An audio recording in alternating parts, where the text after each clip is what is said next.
Bună ziua, dragi prieteni! Sunt Olga și vă spun bine ați venit la Secretele Grădinarului. Am primit coletul de la Temu și astăzi am să vă arăt ce produse mi-am comandat pentru casă și grădină. De asemenea, la fiecare produs pe care am să vi-l arăt o să vedeți și prețul acestuia, iar sub acest video veți găsi linkurile către toate produsele pe care am să vi le arăt în cazul în care doriți și dumneavoastră să le comandați.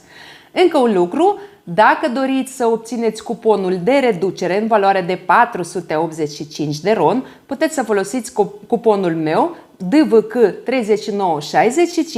și atunci veți primi acest cupon de reducere pe care îl puteți folosi. Așadar, haideți să începem. Ce facem prima dată? Prima dată desfacem coletul. Încă nu l-am desfăcut, așa că îl voi desface împreună cu dumneavoastră. Și vedem ce avem noi înăuntru în acest colet.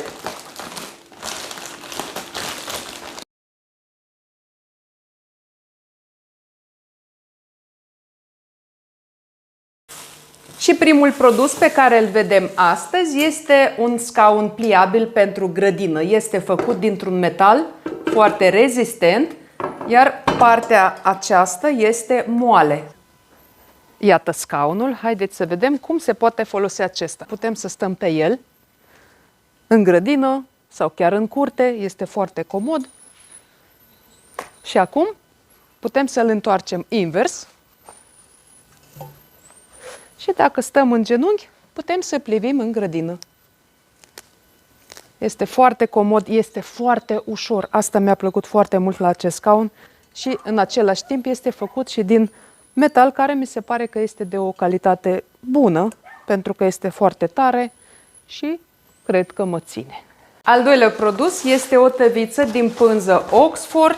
Această tăviță sau pânză de protecție, cum doriți dumneavoastră, care deja îmi place foarte mult, o putem folosi pentru repicare, transplantare, atunci când semănăm semințele noastre, când lucrăm cu pământ, cu pastile cu turbă și așa mai departe. După ce am terminat lucru, pur și simplu strângem această pânză, o scuturăm, o putem spăla dacă este nevoie și masa sau suprafața pe care am lucrat noi rămâne curată.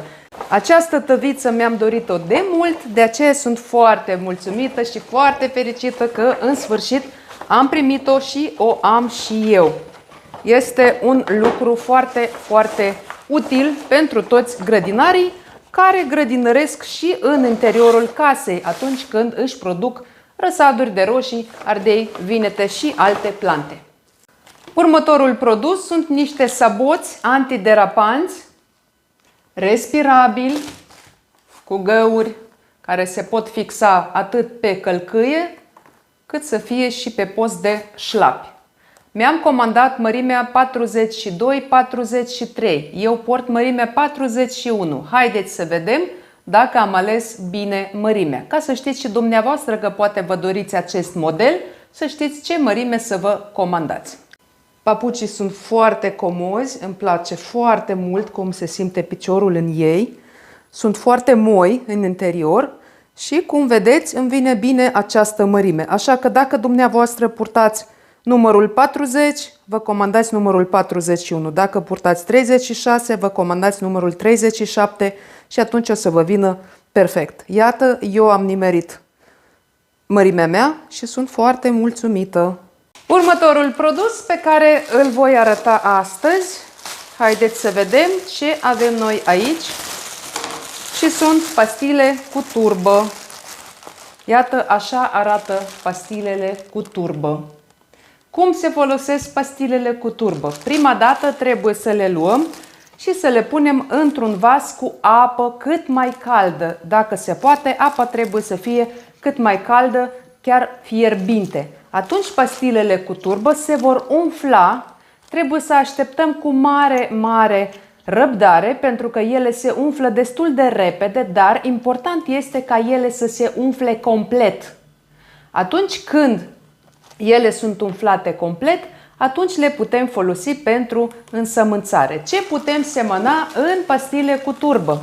Cine mă cunoaște, știți că eu folosesc pastile cu turbă pentru ardei, vinete, roșii, pentru diverse flori, aceste pastile cu turbă mă ajută foarte mult pentru că am lipsă de spațiu pentru producerea răsadurilor. Și atunci seamăn în astfel de pastile, iar apoi transplantez pastilele în pahare. Prima dată în pahare de 250 de ml și apoi în pahare de 500 de ml. Când transplantăm pastilele în pahare mai mari? Atunci când rădăcinile, trebuie să ne uităm atent aici, când rădăcinile încep să iasă afară din aceste pastile și plantele noastre au 2-3 frunzulițe adevărate. Ale mele sunt prea mici, așa că trebuie să mai aștept până când le voi transplanta în pahare mai mari. În general, trebuie să avem mare grijă și vă spun un lucru pe care nu o să-l găsiți nicăieri. Atunci când punem pastilele noastre la umflat, ele trebuie să fie umflate la maxim. După ce le-am pus la umflat, trebuie să le apăsăm un pic aici și dacă simțim că pastila este moale, perfect moale peste tot, ea este umflată bine, la maxim. Dacă simțim undeva o porțiune că este tare, atunci trebuie să le mai ținem în apă. De ce? Pentru că atunci când vom semăna semințele noastre, partea care nu a reușit să se umfle, să se îmbibe cu apă, practic, ea o să tragă apă din restul turbei și riscăm ca în acea porțiune, în acea zonă în care am semănat semințele noastre, turba să se usuce și acest lucru va împiedica semințele să germineze sau plantele să răsară și atunci sigur că putem observa că nu toate plantele au răsărit.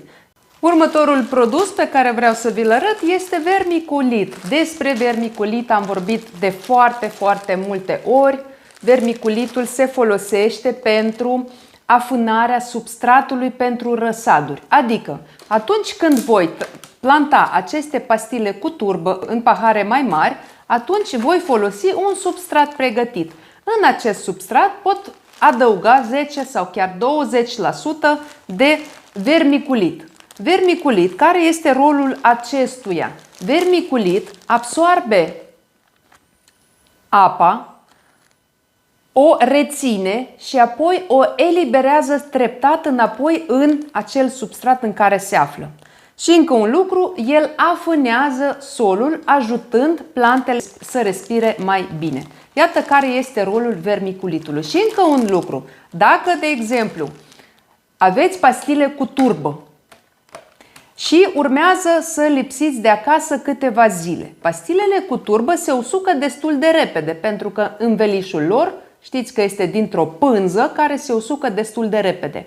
Dacă veți lipsi de acasă și nu aveți posibilitatea să vă udați pastilele cu turbă în acea perioadă, puteți să luați vermiculit, puneți în tăviță, prima dată vermiculit, cam 1 cm de vermiculit, udați bine acest vermiculit și pe urmă puneți aceste pastile cu turbă înapoi pe acel vermiculit pe care l-ați udat cu apă și el va menține umiditatea constantă în această zonă și va împiedica evaporarea rapidă a apei. Și atunci, când vă veți întoarce acasă, o să vă găsiți răsadurile care vor fi hidratate perfect. Așa că vermiculit este unul dintre lucrurile mele preferate pe care le folosesc atunci când produc răsaduri. De asemenea, dacă, de exemplu, doriți să plantați plante în ghivece, atunci când pregătiți substratul pentru florile dumneavoastră, de asemenea, puteți să folosiți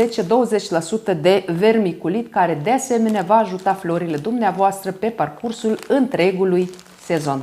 Următorul produs pe care doresc să vi-l arăt astăzi este un coș de gunoi pe care îl voi folosi pentru curățarea fructelor și legumelor. Și aici voi pune acele resturi vegetale pe care apoi am să le duc direct pe compost. Să vă arăt acum cum se folosește acest coș.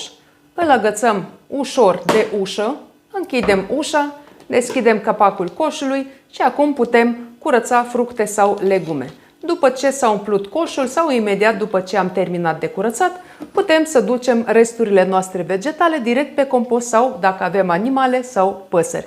Este foarte ușor de folosit, iar după ce l-am folosit și l-am golit, putem să îl punem pe partea cealaltă pe partea interioară a ușii și apoi o lăsăm acolo în interior, în dulap. Eu pur și simplu ador acest coș și mai ales culoarea îmi place foarte mult. Următorul produs sunt niște papuci pentru soțul meu. Acești papuci o să-i poarte în curte și în grădină. Îmi plac foarte mult, sunt foarte comozi, talpa este destul de moale, asta înseamnă că va umbla ușor cu ei și materialul este destul de rezistent. Își merită banii, sunt ușori și sunt confortabili. Și dacă tot suntem la capitolul papuci, mi-am luat și o pereche pentru iarnă. Cei care stau la casă mă vor înțelege, pentru că astfel de papuci sunt foarte, foarte buni pe timp de iarnă, atunci când ieșim în curte, dar și în grădină. Sunt îmblăniți pe interior și haideți să vedem cum arată pe piciorul meu. Așa cum v-am mai spus, eu port mărimea 41, aceștia sunt 42, 43. Haideți să vedem dacă mi-am ales corect mărimea. Papucii sunt foarte comozi, foarte confortabili și mărimea am nimerit-o bine. Uitați-vă cât de bine îmi vin. Așa că dacă și dumneavoastră purtați 41, luați-vă mărimea 42-43. Dacă aveți mărimea 40, luați 41-42. Așa o să nimeriți sigur mărimea dumneavoastră. Și următorul produs, iată ce mi-am luat. Mi-am luat un shorts cu pisici. Îmi plac foarte mult pisicile și acest shorts este dintr-un material impermeabil. Uitați-vă ce drăguțe sunt pisicile mele. Îmi place foarte mult acest shorts și sigur că am să vă arăt imediat cum îmi vine. Am să-l port cu mare, mare mândrie.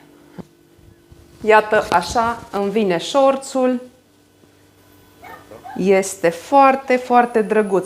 Următorul produs este o pereche de mănuși din silicon de culoare roz. Sigur că îmi place foarte mult această culoare. Mănușile sunt foarte plăcute la atingere, sunt foarte moi și pe partea interioară au niște țepișori care pot forma spumă. Aceste mănuși se pot folosi pentru spălarea vaselor, spălarea fructelor sau legumelor sau pentru spălarea animalelor. Având în vedere că se formează o spumă foarte groasă, ele sunt foarte ușor de folosit, nu alunecă, sunt foarte, foarte comode. Eu sunt mulțumită de acest produs, așa că vi-l recomand și dumneavoastră. Următorul produs este un suport reglabil pentru chiuvetă. Acesta este foarte ușor, este din silicon pe interior și din plastic pe exterior. Are un sistem de prindere foarte simplu, se poate ajusta în funcție de circumferința bateriei. Îl fixăm pe bateria noastră și putem depozita bureți de vase.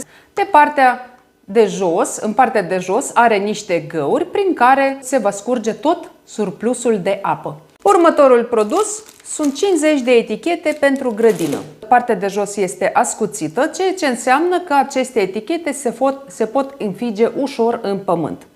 Acum, când avem răsaduri, putem doar să scriem denumirea soiului pe aceste etichete. De exemplu, aici avem gogoșar uriaș. Puteți să scrieți cu un marker, cu un creion sau cu un pix. Iată, am scris denumirea soiului. Așa.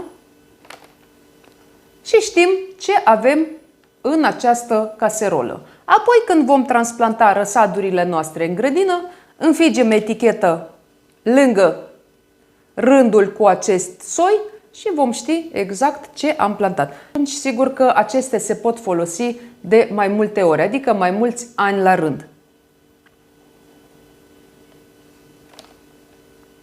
Următorul produs este sfoară din iută. Știm foarte bine ce este această sfoară, ea se poate folosi atât în casă cât și în grădină. În grădină o putem folosi pentru palisarea roșiilor, castraveților. În casă putem lega diverse obiecte, ea este foarte rezistentă. Îmi place foarte mult acest lucru, este foarte ușoară și sigur că trebuie să avem așa ceva în casă sau în grădină. Următorul produs este un decojitor pentru fructe și legume. Pentru ce mi l-am luat? Pentru că de foarte multe ori fac salate sau diverse platouri pe care îmi place să le ornez. Și iată, haideți să vedem cum funcționează acest produs. Luăm un morcov, îl băgăm în interiorul acestui decojitor și îl învârtim într-o singură direcție. Și vedem că ies niște fâșii foarte, foarte subțiri. Și din aceste fâșii, de exemplu, putem să facem trandafiri sau alte flori sau alte ornamente, cum dorim noi. Sigur că putem folosi diverse legume și așa acele flori sau ce vom forma vor avea culori diferite. Mai putem folosi castraveți, putem folosi ridichea daikon sau alte fructe sau legume, de preferat ca acestea să fie lungi. Următorul produs este un set din 3 unelte de grădinărit. Aceste 3 unelte sunt foarte mici, de fapt sunt mini unelte. Eu le-am comandat în primul rând pentru afânarea solului în ghivecele mele cu flori și în al doilea rând atunci când avem răsadurile noastre semănate în răsadnițe comune, atunci când le repicăm, aceste instrumente ne pot ajuta foarte, foarte mult. De obicei folosesc furculițe, cuțite, linguri. Așa voi avea acest set care mă va ajuta pentru mai multe lucruri. Voi păstra setul din aceste unelte într-o punguță și voi ști că am setul meu și nu trebuie să caut mereu cu ce îmi afânez solul la plante sau cu ce repic plantele mele. Și ultimul produs pe care doresc să vi-l arăt este un produs foarte simplu, foarte ieftin, prețul îl aveți acum pe ecran. Este un set din 5 cârlige din plastic. Cârligile sunt foarte simple, le putem folosi în baie, în bucătărie sau în grădină ca să agățăm lucruri ușoare. Place la aceste cârlige este faptul că nu trebuie să facem găuri în pereți, pentru că aceste cârlige vin la pachet cu o bandă dublu adezivă. Doar alegem locul unde vom fixa cârligele noastre, luăm banda adezivă și fixăm cârligele noastre acolo unde este nevoie. Dragi prieteni, acesta a fost materialul de azi. Ați văzut toate produsele pe care mi le-am comandat de pe Temu. Acum concluzia mea. În general sunt foarte mulțumită de aceste produse. În primul rând sunt mulțumită de raportul calitate-preț. Am văzut multe dintre aceste produse la alte magazine, la magazine fizice, de exemplu, însă prețurile de acolo au fost mult mai mari. Așa că mă bucur că am reușit să găsesc toate acele produse de care am avut nevoie. Toate aceste produse, cum le spunem noi, unele sunt chiar mărunțișuri, dar de care avem nevoie în casă sau în grădină și care ne ajută foarte mult. Și dacă acestea au un preț bun, sigur că bucuria noastră este dublă. Nu uitați că dacă doriți să obțineți cuponul de reducere în valoare de 485 de RON, introduceți codul pe care îl vedeți acum pe ecran și bucurați-vă de reducerea oferită de Temu. Eu vă mulțumesc că și astăzi ați fost alături de mine. Dacă doriți unul sau mai multe produse pe care le-ați văzut la mine, intrați sub acest video, în descriere voi lăsa toate linkurile către fiecare produs pe care vi l-am prezentat astăzi, exact în ordinea pe care am folosit-o atunci când v-am prezentat produsele. Vă mulțumesc și vă doresc sănătate, spor în toate și recolte bogate. Ne vedem data viitoare. La revedere!